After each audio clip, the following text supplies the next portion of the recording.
Selamat pagi, salam sejahtera kepada Dr. Ermawani binti Osman selaku pensyarah subjek GMGM 3033 iaitu perundingan dan tawar-menawar serta semua rakan pelajar. Tajuk tugasan kami ialah isu jambatan Bangkok Malaysia Singapura.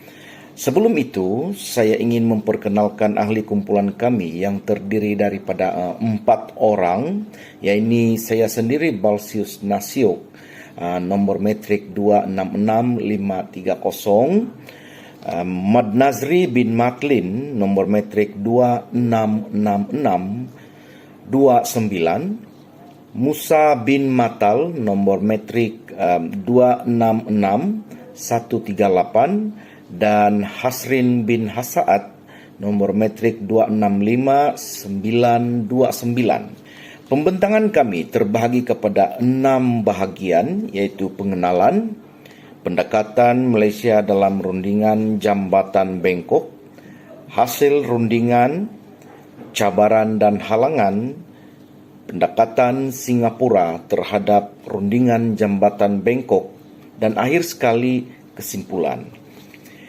Negara Malaysia, seperti negara lain di dunia, mempunyai hubungan diplomatik dengan negara-negara lain di dunia, umpamanya China, Amerika Syarikat, Thailand, India, dan banyak lagi. Meskipun secara umumnya Malaysia dikatakan mempunyai hubungan yang baik dengan semua negara lain, hakikatnya Malaysia menghadapi pergolakan ataupun konflik. Dalam konteks tugasan ini, kami memilih Singapura sebagai negara contoh yang mempunyai hubungan diplomatik dengan negara Malaysia, namun sebenarnya kedua-dua negara ini mempunyai beberapa konflik. Hal ini kerana berdasarkan sejarah, Singapura merupakan bekas rakan sekutu dalam pembentukan Negara Persekutuan Malaysia yang akhirnya menarik diri pada saat akhir. Dalam pembentangan ini, kami ingin membawa fokus anda terhadap isu pembatalan jambatan Bangkok Malaysia dan Singapura. Secara ringkasnya, jambatan Bangkok dari Tanah Besar Johor ke Singapura merupakan cetusan idea oleh Tun Dr. Mahathir bin Mohamad, Perdana Menteri keempat Malaysia pada tahun 1996. Idea jambatan Bangkok ini mengambil kira keengganan Singapura mengubah struktur seni bina tambak Johor yang terletak di persempadan kedua-dua negara. Persoalan apa dan bagaimana jambatan Bangkok itu? Sahabat saya, Muhammad Nazri bin Matlin, ada butirannya. Terima kasih sahabat saya, Saudara Balsius, atas penerangan itu tadi. Oke, saya terus menyambung kepada pembentangan seterusnya. Oke, pada 1 Ogos 1996, pengumuman telah dibuat oleh Perdana Menteri pada ketika itu, iaitu Tun Dr. Mahathir, mengenai penggantian tambak Johor dan pembinaannya akan dilaksanakan setelah mendapat persetujuan daripada negara Singapura. Namun begitu, tidak ada pementerian perjanjian yang dilaksanakan secara rasmi berkenaan dengan pembinaan jambatan tersebut. Pada 31 Julai tahun yang sama, Malaysia dan Singapura telah mengadakan perbincangan mengenai jambatan baru untuk menggantikan tambak Johor. Okey, pada 4 September 2001 pula, pembinaan jambatan baru telah dipersetujui oleh kedua-dua negara. Jambatan tersebut dijangka siap pada tahun 2007. Namun pada 13 Jun 2004, pembinaan jambatan baru pada fasa awal yang dimulakan oleh Malaysia terpaksa tergendala bagi memberi laluan kepada rundingan semula dengan negara Singapura. Okey, pada 24 Januari 2004, keputusan bagi meneruskan atau membatalkan pembinaan jambatan masih tidak menemui kata putus sehingga 27 Ogos tahun 2005.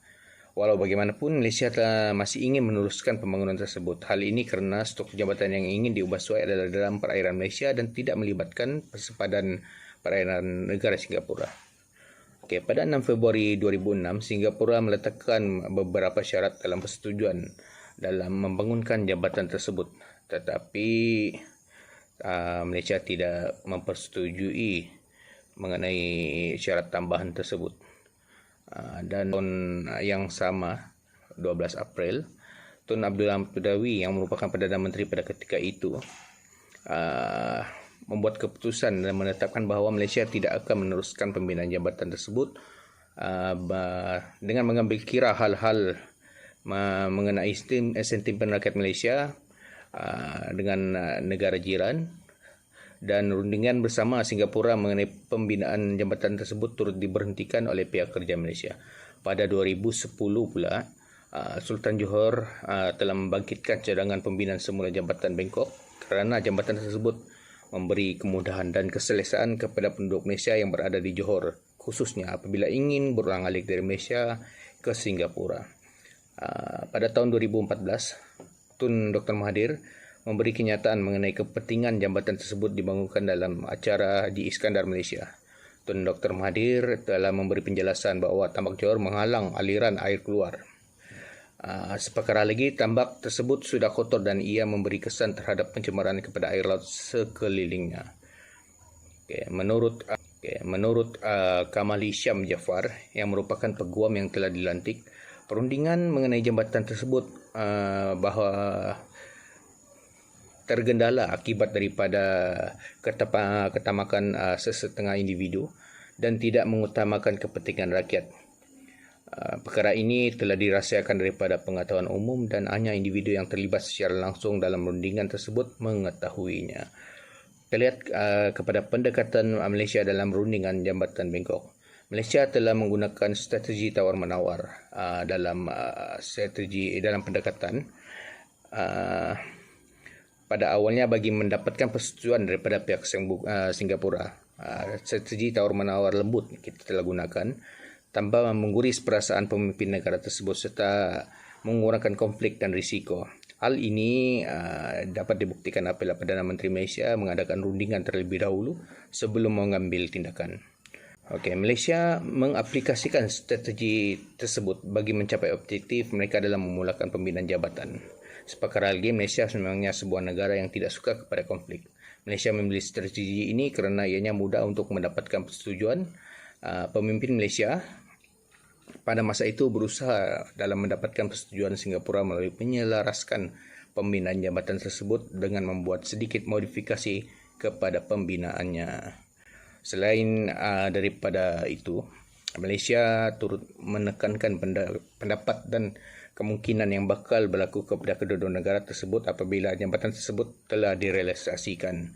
Menurut Tun Dr. Mahathir, memusatkan bahawa kedua-dua negara akan mendapat keuntungan dari segi perairan laut dan keuntungan ekonomi. Namun, pendekatan lembut ini memakan masa yang lama dalam mencapai matlamat yang diidamkan kerana pihak kepimpinan Malaysia ingin mendapat keputusan daripada Singapura untuk memelihara hubungan antara negara. Seterusnya, saya serahkan pembentangan kepada saudara saya, saudara Musa, untuk meneruskan. Terima kasih. Assalamualaikum dan salam sejahtera. Saya Musa bin Mata, Nometik 266138 daripada Pusat Kota Kinabalu. Pada hari ini saya akan membentangkan berkenaan tajuk pembinaan jambatan Bangkok di antara Singapura dan juga Malaysia. Di mana dalam pembinaan ini harapan kedua negara telah berunding, di antaranya iaitu Perdana Menteri Malaysia Tun Dr. Mahathir pada masa cadangan pembinaan ini. Namun harapan Malaysia itu hanyalah tinggal harapan, di mana pihak Singapura telah meletakkan beberapa syarat tertentu dalam perundingan bersama Malaysia, di mana pihak Singapura untuk merealisasikan mereka meminta agar pihak Malaysia menjual pasir kepada mereka dalam tempoh tertentu, dan salah satu lagi iaitu ruang udara Johor di Singapura perlu diguna oleh pihak Singapura dalam latihan ruang udara mereka. Namun tawar-menawar ini agak lembut dengan memujuk Singapura untuk meneruskan pembangunan tersebut. Perdana Menteri Malaysia seiring dengan cara dan strategi yang dibuat oleh Perdana Menteri menggunakan motivasi kepimpinan kepada pihak Singapura yang ingin menyatakan bahawa jambatan ini akan memberi manfaat kepada kedua-dua negara. Kemujukan yang dilakukan oleh pihak Malaysia ini adalah dengan memberi keyakinan kepada pihak Singapura bahawa pembinaan jambatan tersebut memberi kebaikan kepada kedua-dua negara. Singapura memberi keputusan mereka dengan peluang yang diberi. Singapura menyatakan hasrat mereka untuk meneruskan pembinaan jambatan tersebut dengan bersyarat. Ini dapat kita lihat tadi syarat dia ada dua. Hasil daripada rundingan ini sejak bertahun-tahun di zaman pemerintahan Tun Mahathir sehinggalah Tun Abdullah, jambatan yang dinanti-nantikan ini tidaklah dapat direalisasikan sehinggalah ke hari ini. Maka bagi saya hanya di situ saja saya serahkan kepada rakan saya, Saudara Hazrin. Sekian, terima kasih. Assalamualaikum dan salam sejahtera. Saya Hasrin bin Saad, nomor matriks 265929.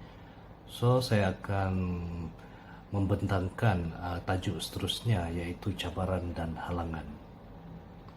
Seperti yang kita sedia maklum, pelbagai cabaran dan halangan yang dihadapi dalam isu pembinaan jambatan Bengkok bagi menggantikan Tambak Johor dalam usaha untuk menaikkan sosioekonomi negara serta menambah baik hubungan antarabangsa. Namun negara Singapura menentang pembinaan tersebut atas sebab tertentu. Di samping itu juga faktor pencanggahan pendapat antara pemimpin negara turut menjadi halangan dalam usaha merealisasikan pembinaan jambatan Bengkok tersebut. So, kita pergi pada tajuk seterusnya, iaitu pendekatan Singapura terhadap rundingan jambatan Bengkok. So, di sini apa yang dilihat? Singapura sebenarnya tidak bersetuju dengan pembinaan jambatan tersebut. Berikutan mereka tidak melihat sebarang keuntungan, malahan mewujudkan ancaman bagi negara mereka. Dengan itu, Singapura menggunakan tawar-menawar yang keras dengan menetapkan beberapa syarat yang berat dan pada masa yang sama juga mengabaikan hubungan diplomatik yang terjalin dengan mengabaikan konflik ini tanpa memberikan notis maupun respon kepada Malaysia. Dalam kata lain, Singapura tidak ingin mengalah dalam menetapkan keinginannya. Dalam masa yang sama juga, pihak Singapura tidak ingin membangkitkan hal tersebut. Kita pergi kepada kesimpulan. So di sini melalui teori dual concern atau teori dui keprihatinan, Malaysia lebih memperlihatkan empati yang tinggi walaupun sehingga kini pembinaan jambatan tersebut tidak terlaksana.